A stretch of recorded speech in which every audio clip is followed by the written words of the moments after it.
السلام علیکم اسٹوڈنٹس، میں آپ لوگوں کی جماعت ششم کی اردو کی ٹیچر ہوں۔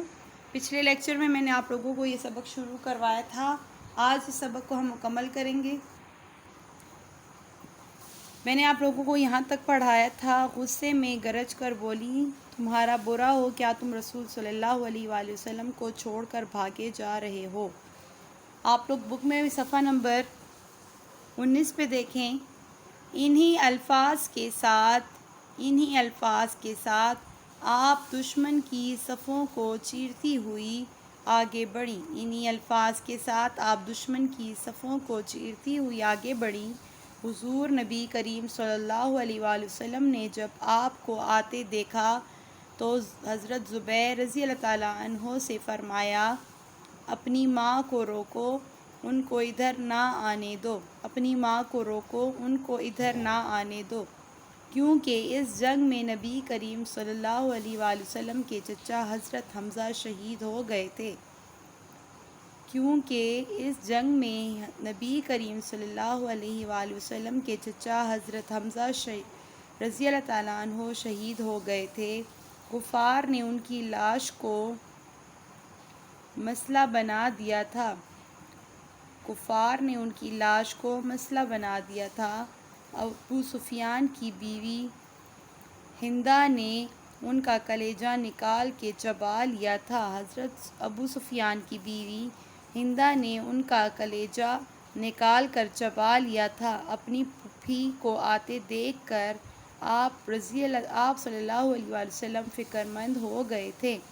اپنی پھوپھی کو آتے دیکھ کر آپ صلی اللہ علیہ وآلہ وسلم فکر مند ہو گئے تھے کہ جب وہ اپنے بھائی کی لاش کو اس حالت میں دیکھیں گی تو شاید برداشت نہ کر سکیں اور نہ جانے ان کی کیا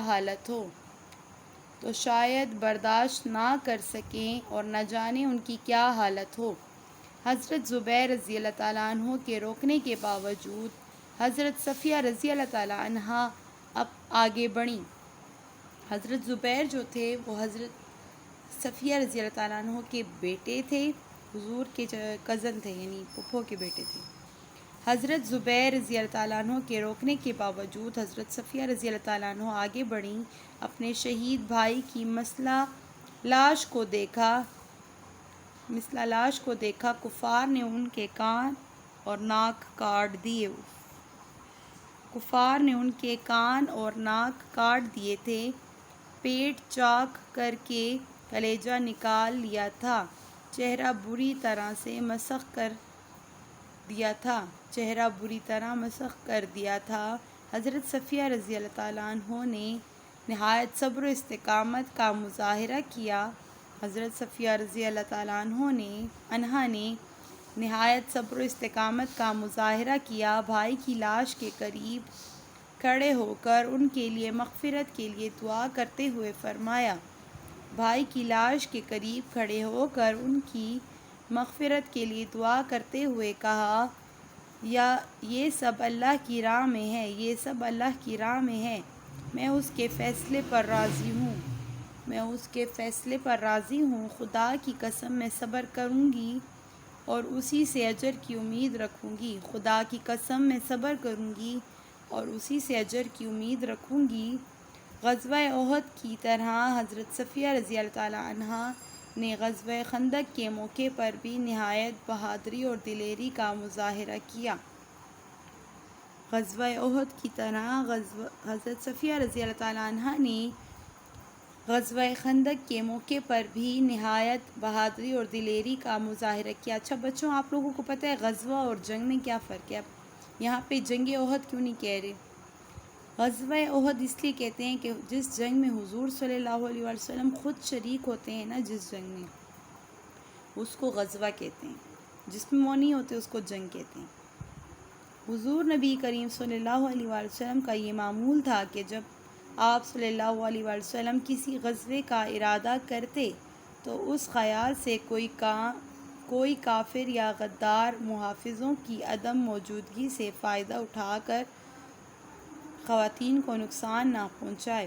آپ صلی اللہ علیہ وآلہ وسلم کسی غزوے کا ارادہ کرتے تو اس خیال سے کہ کوئی کافر یا غدار محافظوں کی عدم موجودگی سے فائدہ اٹھا کر خواتین کو نقصان نہ پہنچائے۔ آپ صلی اللہ علیہ وآلہ وسلم عورتوں اور بچوں کو کسی محفوظ قلعے میں چھوڑتے تھے۔ آپ صلی اللہ علیہ وآلہ وسلم عورتوں اور بچوں کو کسی محفوظ قلعے میں چھوڑتے تھے۔ حسب معمول غزوہ خندق کے موقع پر بھی نبی کریم صلی اللہ علیہ وآلہ وسلم نے اپنی ازواج مطہرات، اپنی پھوپھی حضرت صفیہ رضی اللہ تعالیٰ عنہا اور کچھ دوسری مسلمان خواتین کو حفاظت کے پیش نظر حضرت حسان بن ثابت کے قلعے میں بھیج دیا تھا۔ حسب معمول یعنی روٹین کی طرح، روزانہ کی طرح غزوہ احد کے موقع پر بھی نبی کریم صلی اللہ علیہ وآلہ وسلم نے اپنی ازواج مطہرات یعنی اپنی بیویاں، اپنی پھوپھی حضرت صفیہ رضی اللہ تعالیٰ عنہا اور کچھ دوسری مسلمان خواتین کو حفاظت کے پیش نظر حضرت حسان بن ثابت کے قلعے میں بھیج دیا، کیونکہ اس وقت مدینہ کے سارے قلعوں سے یہ قلعہ سب سے زیادہ محفوظ خیال کیا جاتا تھا۔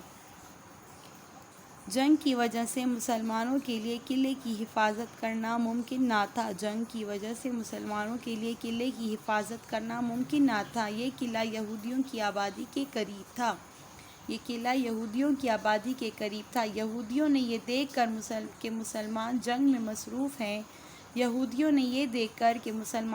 مصروف ہیں اس لیے قلعے پر حملہ کر کے مسلمان خواتین کو قیدی بنانے کا پروگرام بنا لیا۔ اس لیے قلعے پر حملہ کر کے مسلمان خواتین کو قیدی بنا لینے کا پروگرام بنایا۔ قلعے کے حالات جاننے کے لیے یہودیوں نے ایک یہودی کو قلعے کی طرف بھیجا۔ وہ یہودی قلعے کے پٹاخ کے قریب آ پہنچا۔ حضرت صفیہ رضی اللہ تعالیٰ عنہا نے یہودی کو دیکھ لیا۔ حضرت حسان رضی اللہ تعالیٰ عنہ سے کہا کہ اتر کر اسے قتل کر دو ورنہ یہ جا کر دشمنوں کو بتا دے گا۔ حضرت حسان رضی اللہ تعالیٰ عنہ نے کہا کہ اتر کر اسے قتل کر دو ورنہ یہ جا کر دشمنوں کو بتا دے گا کہ قلعے میں صرف خواتین ہیں، دشمن یہ سن کر حملہ کر دے گا۔ حضرت حسان رضی اللہ تعالیٰ عنہ ایک بیماری میں مبتلا تھے، اس لیے انہوں نے اپنی معذوری ظاہر کی۔ حضرت صفیہ رضی اللہ تعالیٰ عنہ نے خود حلیمہ کی چوب اکھاڑ کر یہودی کے سر پر حضرت صفیہ رضی اللہ تعالیٰ عنہ نے خود خیمے کی چوب اکھاڑ کر یہودی کے سر پر اس قدر زور سے وار کیا کہ اس کا سر پھٹ گیا۔ حضرت صفیہ رضی اللہ تعالیٰ عنہ نے خود خیمے کی چوب اکھاڑ کر یہودی کے سر پر اس قدر زور سے وار کیا یعنی حملہ کیا کہ اس کا سر پھٹ گیا۔ پھر آپ نے خود یہودی کا سر کاٹ کر قلعے کی دیوار سے نیچے پھینک دیا۔ یہودی نے جب اپنے ساتھی کا کٹا ہوا سر اپنے سامنے دیکھا تو وہ ایک دوسرے سے کہنے لگے، ہم جانتے تھے کہ محمد صلی اللہ علیہ وآلہ وسلم عورتوں اور بچوں کو محافظوں کے بغیر چھوڑنے والے نہیں ہیں۔ حالانکہ وہ تو اکیلے تھے، صرف حسان بن ثابت ان کے ساتھ تھے، لیکن وہ سمجھے کہ یہاں پہ اور بھی ان کے محافظ ہیں۔ یہ کہہ کر یہودی واپس چلے گئے اور ان کو قلعے پر حملہ کرنے کی ہمت نہیں پڑی۔ اس طرح حضرت صفیہ رضی اللہ تعالیٰ عنہا پہلی مسلمان خاتون تھیں جنہوں نے اللہ کی راہ میں ایک مشرک کو قتل کیا تھا۔ آپ کا کردار مسلمان عورتوں کے لیے ایک مثالی کردار ہے۔ آپ جس قدر بہادر تھیں اسی قدر صبر اور حوصلے والی بھی تھیں۔ آپ جس قدر بہادر تھیں اسی قدر صبر اور حوصلے والی بھی تھیں۔ آپ نے اپنے حقیقی بھائی کی موت کے صدمے کو نہایت صبر اور حوصلے کے ساتھ برداشت کیا تھا۔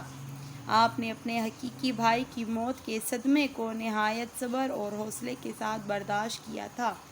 بچوں، آپ لوگوں کو سمجھ آئی؟